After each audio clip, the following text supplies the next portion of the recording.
How you doing, people? Welcome to Let's Get Stringing. Today I'm stringing up this Vemo PB10 mid. It's made in Germany. Well, it's actually made in China, it says here. But it's German engineering since 1972, it says on the throat. So it's a very beautiful frame. It's a whopping 330 gram unstrung weight. 16 by 19 string pattern. 93 square inch head size, I believe. Because it says 600 square centimeters. Yeah, recommended tension is 55 plus minus 5 pounds. And the beam width is really thin. It's only 19 millimeters constant beam. I just weighted it up before and it's like 3 grams shy of 330. So without further ado, let's get the stringing started.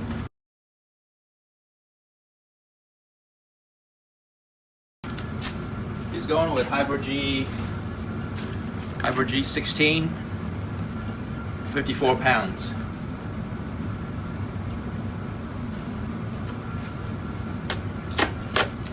I'll put a Tennis Warehouse spec sheet for it over here too.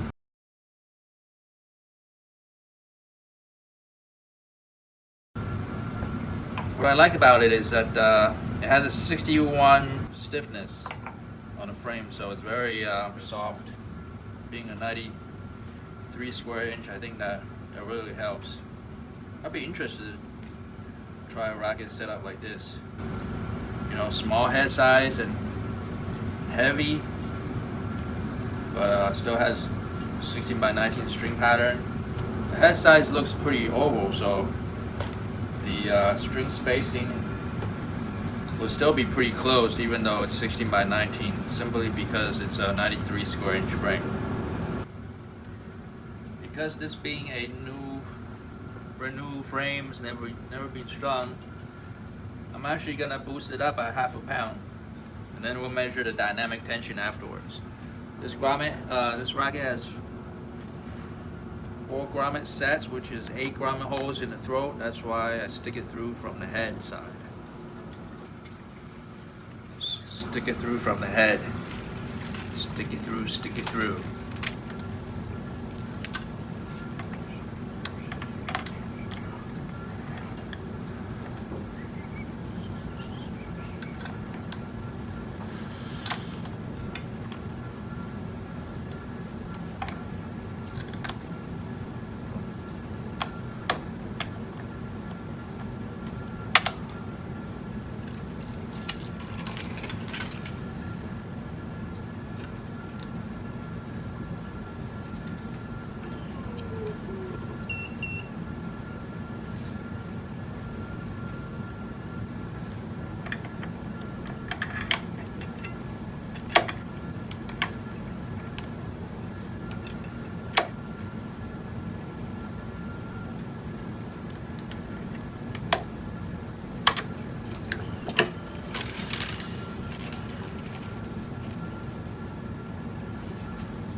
String spacing between the mains are pretty tight.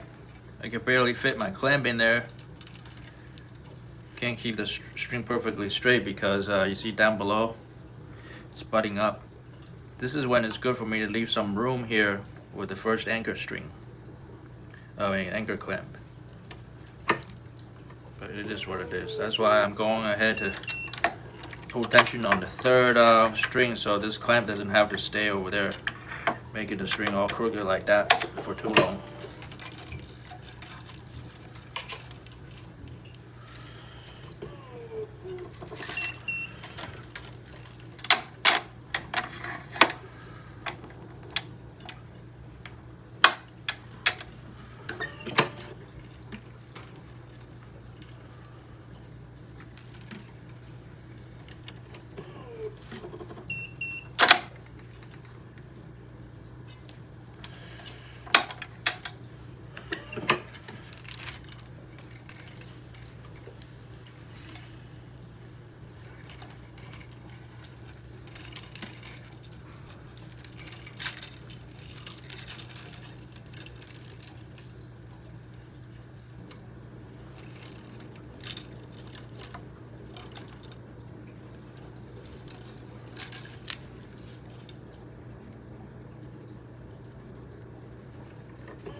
He has at least a couple of other Vocal rackets, either in the same model or in the PB9 model that I've strung before.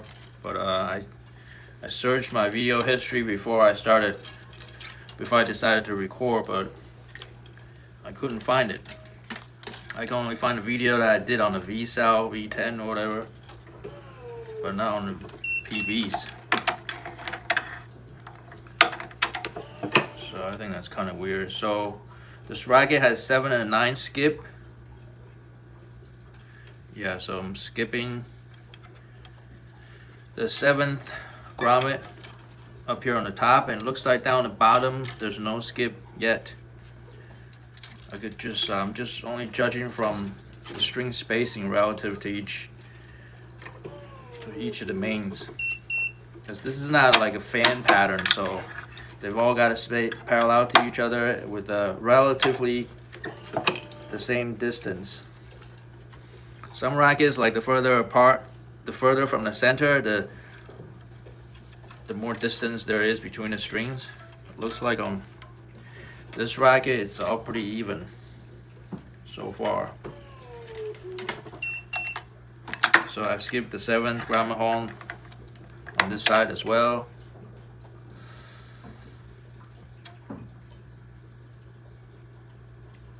But no skip here at the bottom.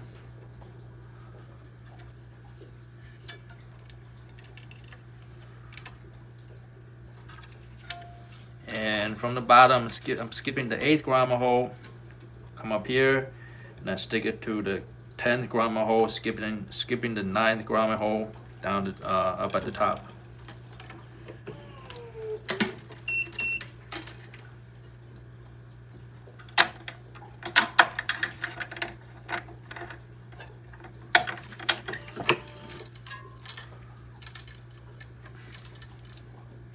So 7-9 skip up top and 8 skip down the bottom. Yep.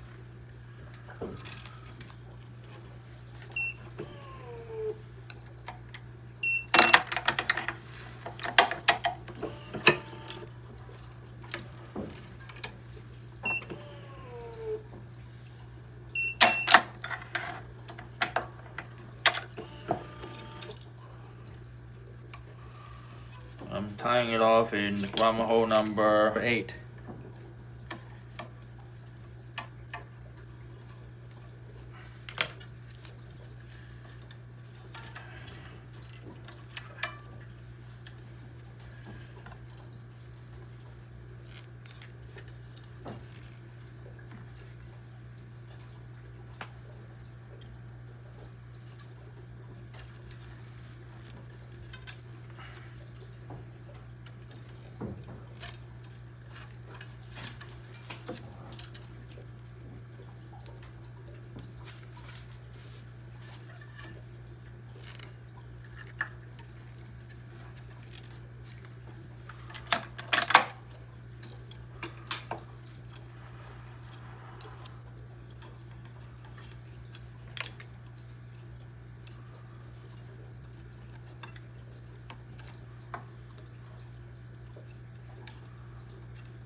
couple 2 is a little high.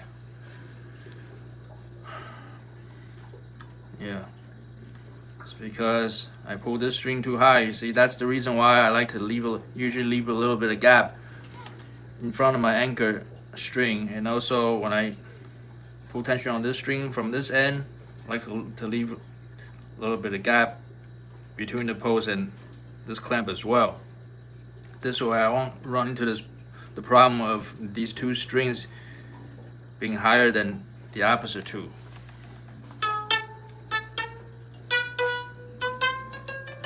So right now these 2 are just a little bit higher than these 2. But I don't want to keep pressing on it to stretch it out some more, because that's just going to lower the tension. Alright, he's doing 54 throughout, so I don't have to change the tension on the reference tension, on the tension head.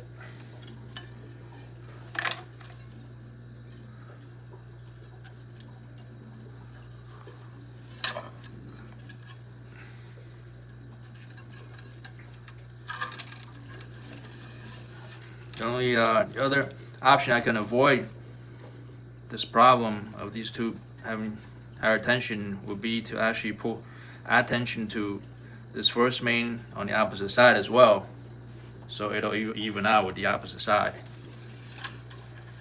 And I've seen a Yannick's stringer do that before, but it's from an old video of his, and I've since not been able to find that video anymore.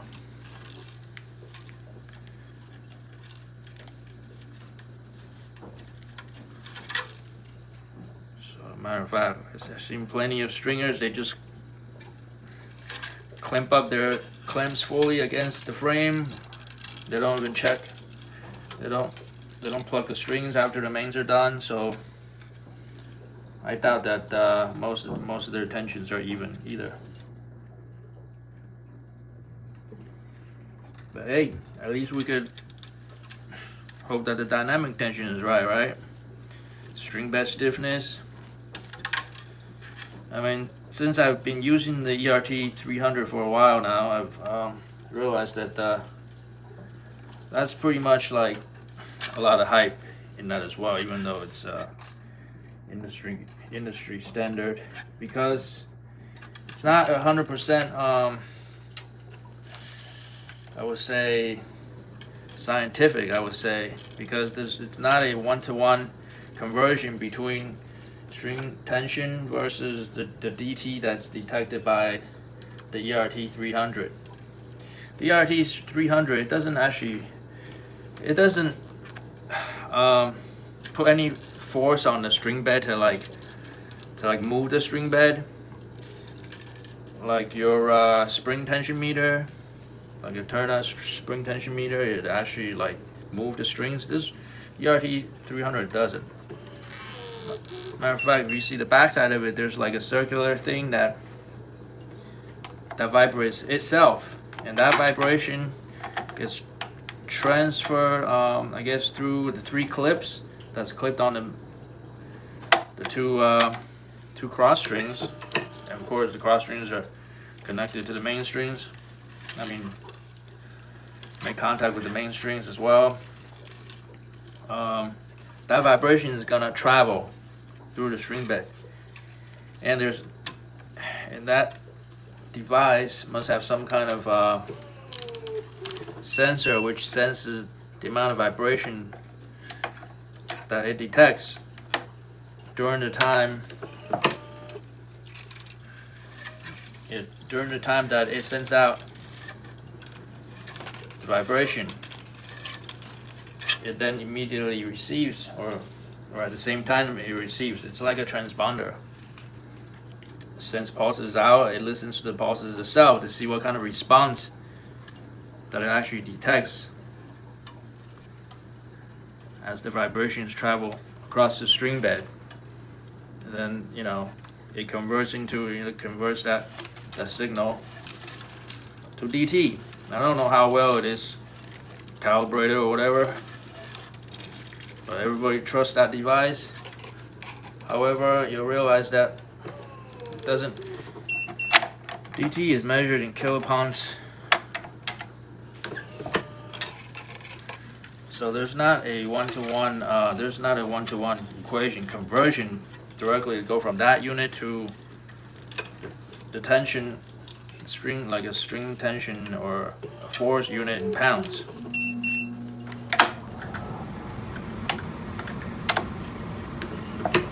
Therefore, they give you this lookup wheel, which you can look up what it correlates to, and you'll see that between 1 unit of dynamic tension, sometimes there's a 1 unit difference in pounds, whereas other times there's a difference of 2 units of pounds.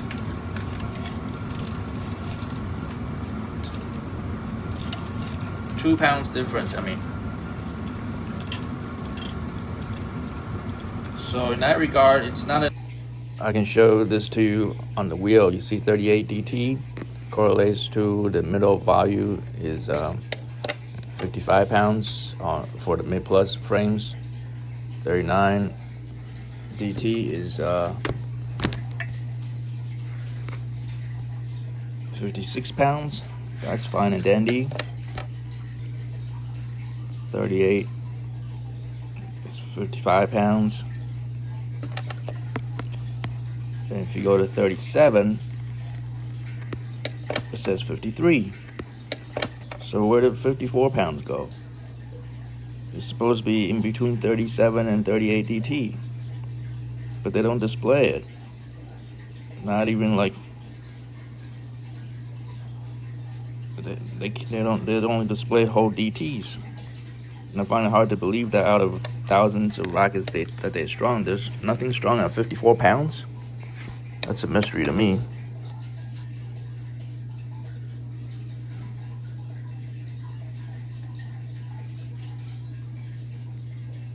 See what I mean? What if my reference tension, because this already happened to me like yesterday, my reference tension was 54, the racket was strung at 54, and when I go and measure with the ERT300, it only converts to either 55 pounds or 53 pounds, so it skips over to 54 pounds. So I was like, what the heck, you know? So in that case, I can only just settle on the fact that I was able to detect 38 DT, and then like an hour later, as the tension drops a little bit, I measure it again, it becomes 37 DT, you know, which correlates to 53 pounds. Because it simply doesn't have 54 pounds on that wheel. So that's not the only skips. There's other pounds that it skips over as well. And it matters which 3 cross strings that you clip it on. If you move it up and down by 1 cross string, you're likely to get like 1 or 2 difference in the DT. So then you got to remember on every racket which sets of 3 strings that you clip that darn thing onto. Some people swear by like counting it up from the bottom. They always count up to like 9 strings and clip it from there. I haven't done that. I always look at the distance of each crosses, and I always go by the 3 longest ones. Which ones are those? They're different on each racket. So there will be variations or like discrepancies from that regard. So I'm already like compiling a whole list of every racket I've ever measured it on, and to hopefully like for future reference I could look at it to make some sense. Let's say for example like under the same reference tension or under the same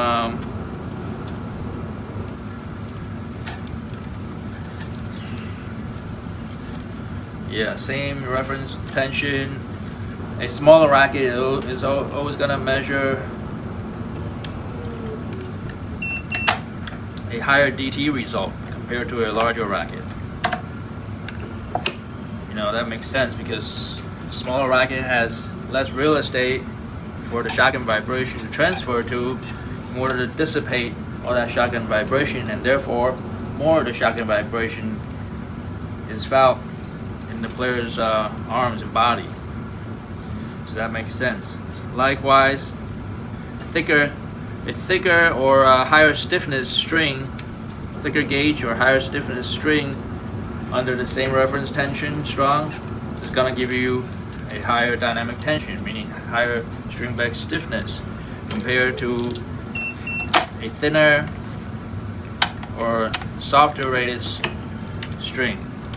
So on that table that I've tabulated, I always note the string type, gauge, its Tennis Warehouse measured string stiffness, its tension drop percentage, just in case it has any effect. Yeah, it's supposed to have an effect because let's say you're monitoring the tension drop over time, every couple hours of hitting time or every 2 days of the racket sitting or something, and you decide to check the DT. The tension drop rate is supposed to correlate to the amount of DT drop. So that's why I make note of that as well.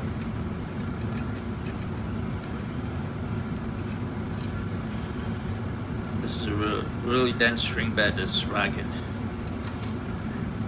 93 square inch. The distance between all the mains are all very tight.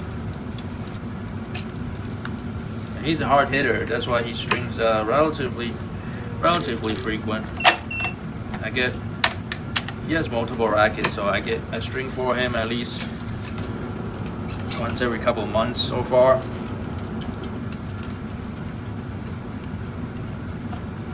I gotta remember to tie this first string up after this. Just keep forgetting.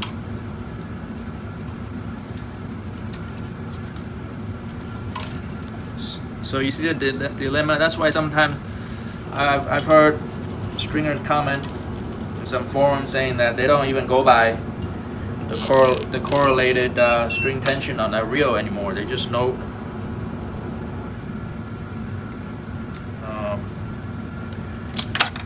we're supposed to add the extra tie-off tension. Yeah, they just know the DT. In case they see that same racket again when they go to restring it, and afterwards it's supposed to be able to repeat the same DT.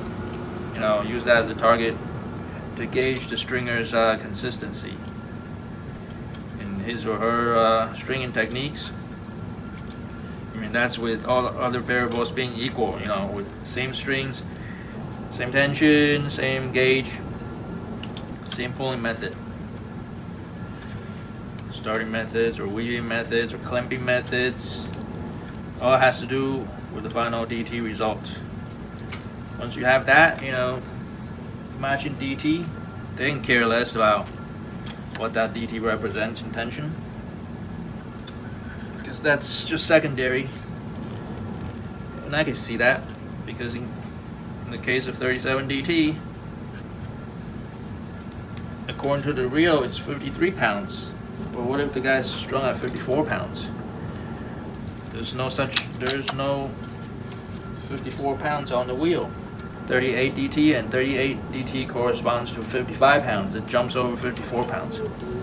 I understand why, because it's not a mathematical conversion. They say that they come up with that, the lookup map, when DT maps to the tension, they measured various rackets, like more than 1,000 rackets strung at different tensions, and then basically those rackets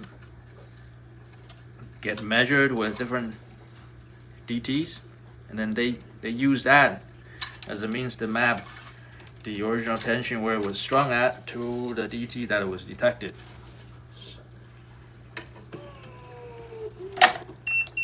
But still, does that mean like they out of the 1,000 rackets, there's no rackets that were strung at 54 pounds, right?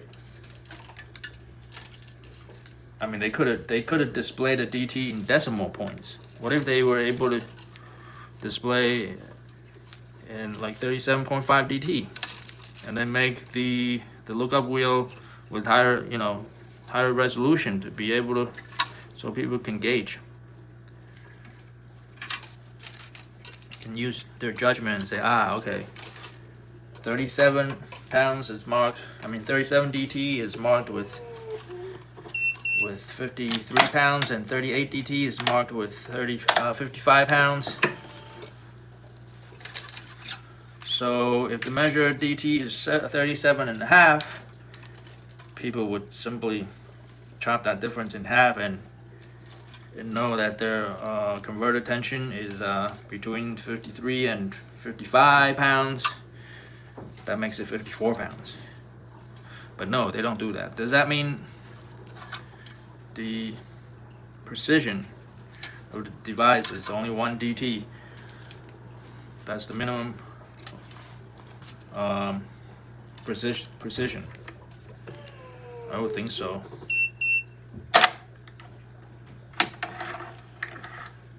But maybe some other more experienced stringer or some engineer can explain that to me, because that's beyond me. So if I was after that 54 pounds being shown to me, I better off be using the racquet tune then.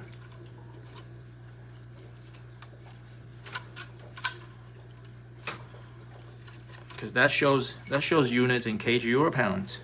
There's no need to use any lookup wheel for the mapping.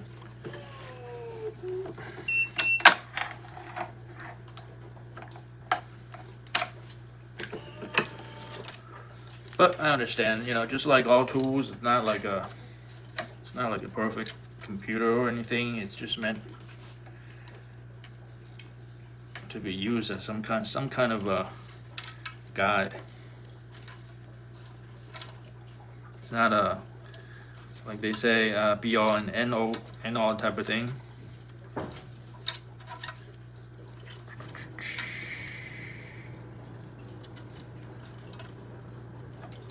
But so far, I'm able to achieve either the same DT or 1 DT higher as expected.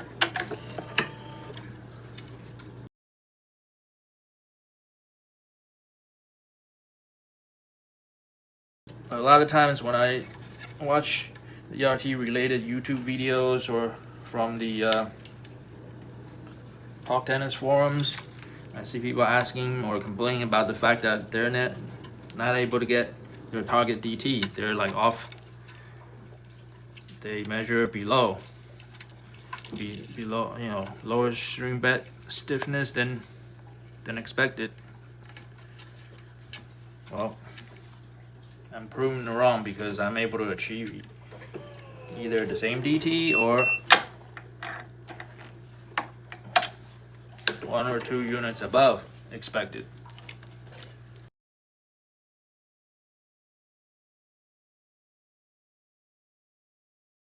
Oh, that was the last string already.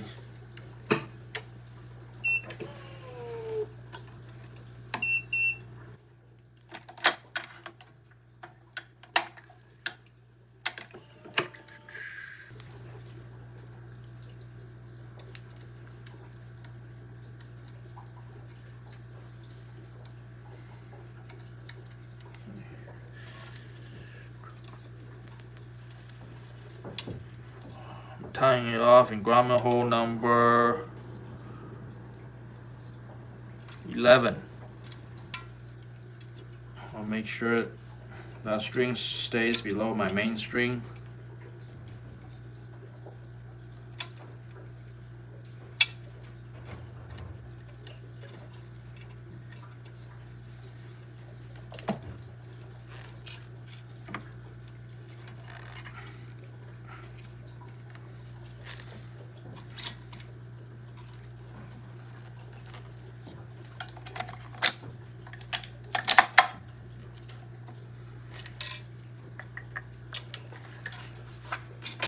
See what I mean here? I had to make sure tie-off string, the last cross, goes around and stays parallel and below the main string loop that was already on there without crossing over or crossing under.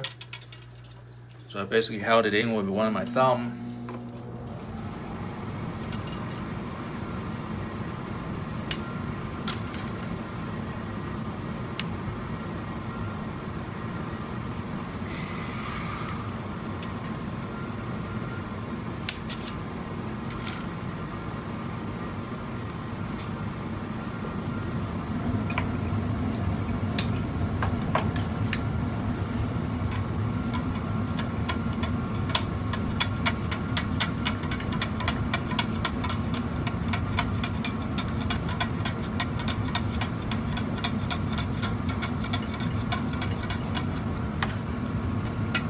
Very stiff string bed.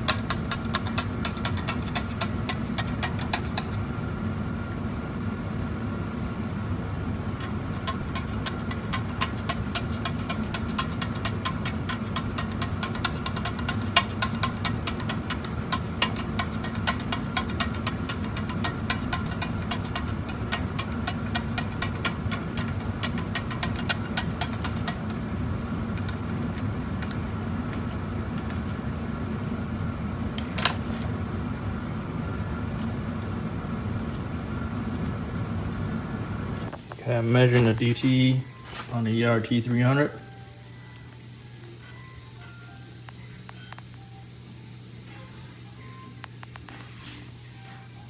On this racket, you see the longest string is not exactly in the center of the frame. Its longest string is actually not halfway up. It's more toward the bottom half. The pain with using this wheel. 40 DT. With that range, translate to 53 pounds. Now if you look at the lowest number of the three for the mid-size racket, 40 DT converts to 53 pounds on there. 41 DT shows as 55 pounds. See how it just goes from 55 to 53? So once again, it skips over 54 pounds, guys. I just don't get it. Now rent over.